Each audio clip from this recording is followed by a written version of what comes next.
السلام علیکم، کیسے ہیں آپ سب لوگ؟ امید کرتے ہوں خیریت سے ہوں گے۔ آج کا ہمارا جو موضوع ہے وہ ہے حضرت یوسف علیہ السلام اور فرعون۔ قرآن شریف کے بیان اور اسلامی شاعری اور توریت و انجیل کے بیانات اور مصری آثار قدیم کی تصویروں اور کتبوں اور مصر کی نئی تحقیقات کے مجموعے کو سامنے رکھنے سے حسب ذیل نتائج پیدا ہوتے ہیں۔ حضرت یوسف علیہ السلام کے جد اعلیٰ حضرت ابراہیم علیہ السلام پہلے نمرود کی حکومت بابل سے تعلق رکھتے تھے اور پھر بابل سے ہجرت کر کے ملک شام میں آ گئے تھے۔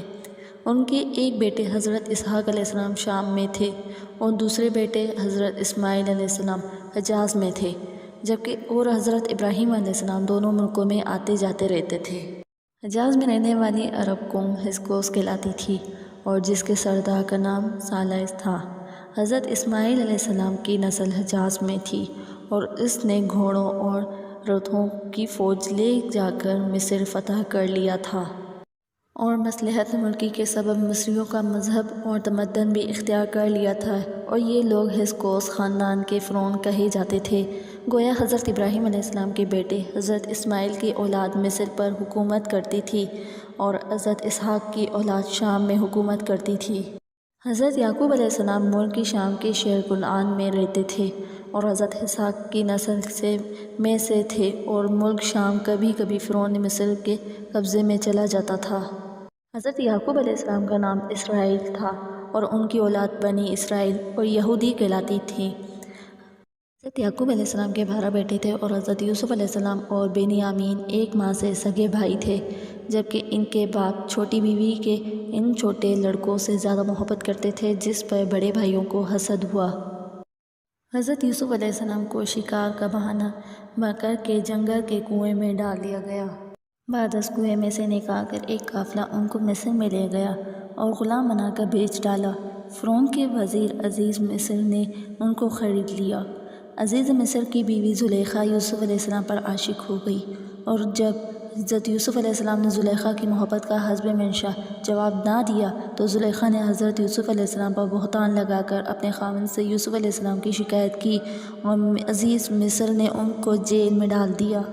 فرعون نے ایک خواب دیکھا جس کی تعبیر کوئی نہ بتا سکا، اور حضرت یوسف علیہ السلام نے تعبیر بتا دی، جس سے خوش ہو کر فرعون نے یوسف کو وزارت دے دی اور زلیخا کے شوہر کی جگہ یوسف علیہ السلام کو مل گئی۔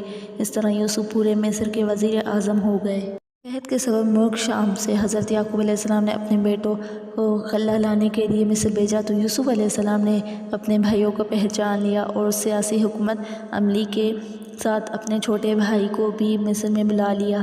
آخر فرعون کی اجازت سے یوسف علیہ السلام نے اپنے والد حضرت یعقوب علیہ السلام کو بھی مصر میں بلا لیا، اور ان کا پورا خاندان اور ان کی قوم کے اکثر افراد مصر میں آ گئے اور ان کو مصر کا ایک اچھا علاقہ رہنے کے لیے دیا گیا۔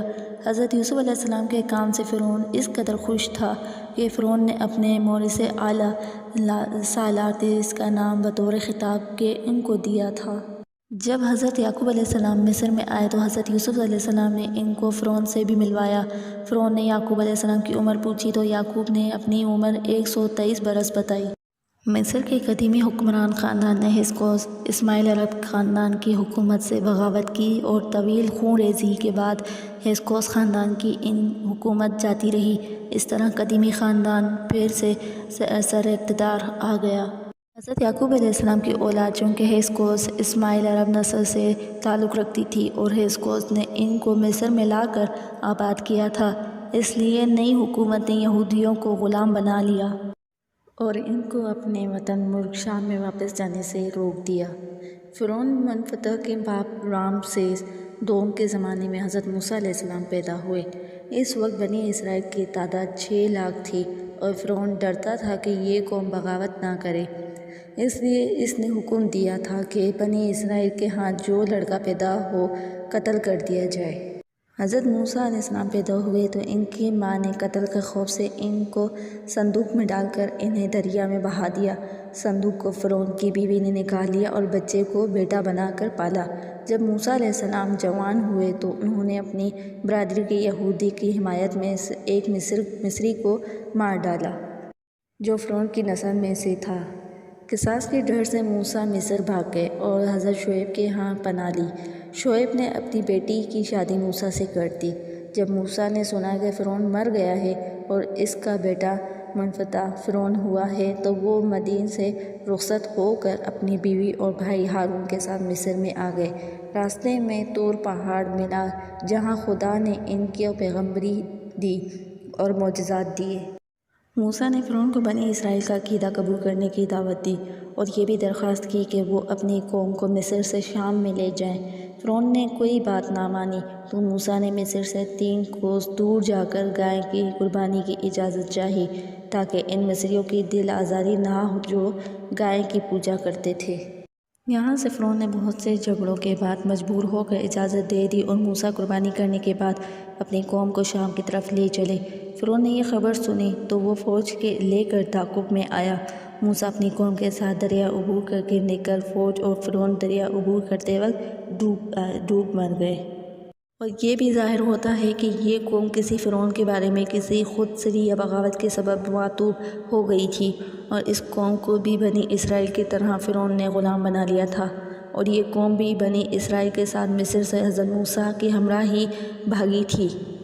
اور جب فرعون اور اس کے خاندان والے ڈوب گئے اور بنی اسرائیل اپنے ملک شام کے علاقے میں آ گئے تب حضرت موسیٰ علیہ السلام طور پہاڑ پر توریت لینے گئے اور وہاں جا کر حضرت موسیٰ نے چلہ کیا اور اپنی نیابت میں اپنے بھائی ہارون کو چھوڑ گئے تھے۔